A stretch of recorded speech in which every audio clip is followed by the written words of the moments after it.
So all these operations you can use using module also. I'll show how to import JSNAPy as a module. So here you have to specify from JNPR JSNAPy import SNAPadmin. SNAPadmin is the main class. You have to make object of this class. Then you have to specify the config file, that is the main config file. And similarly, the way we have --snapcheck, we have this function snapcheck.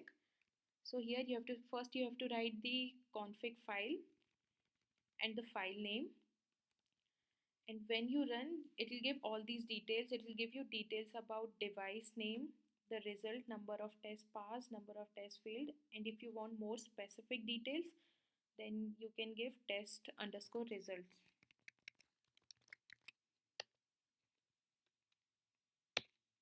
So here you are getting all this output, command line output here, because we have enabled the logging. You can disable all these output.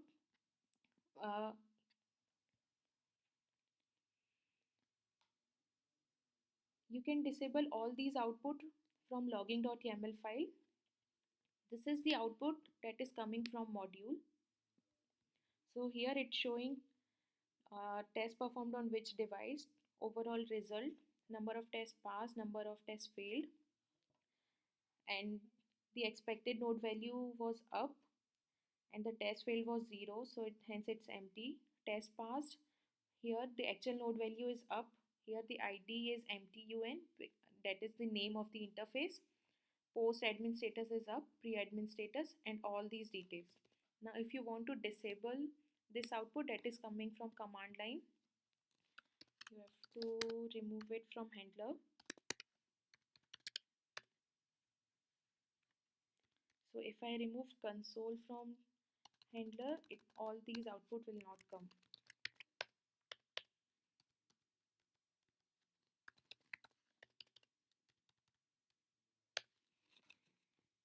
So now the only things that I have written in print statement, only those output are coming.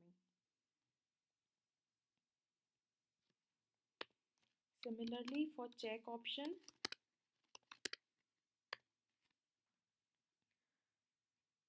you can specify the details like config file. To take the snapshot, you have to specify snap function, and to check between pre and post snapshot, you have to specify check function, config file, and the pre and post snapshot file. And here you can get the device details.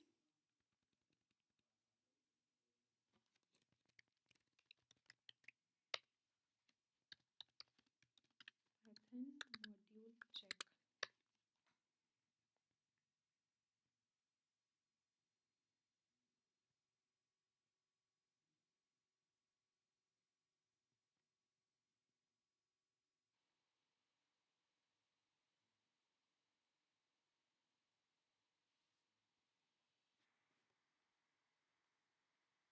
So this is the complete output.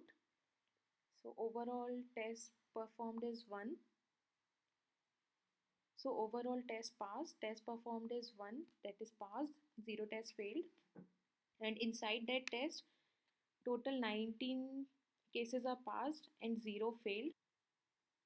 And here you will get all the details like what is the post node value and what is the pre node value and what are the things that you have specified inside your error and info messages.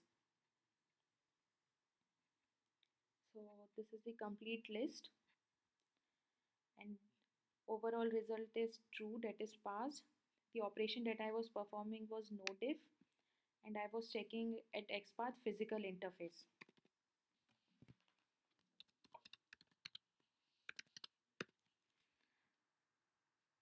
Now instead of specifying file, you can specify all the config file details here as in the form of YAML data.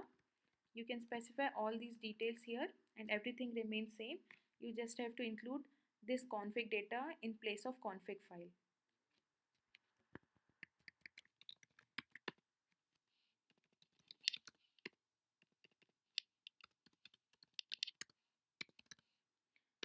Similarly, if you are using PyEasy and if you have your device knob open, so you don't have to make a new connection using JSNAPy. You can use the same device handler.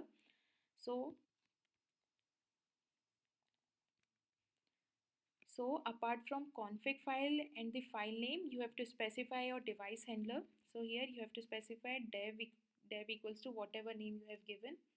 So it will not open a new connection and use the same connection that you have already opened.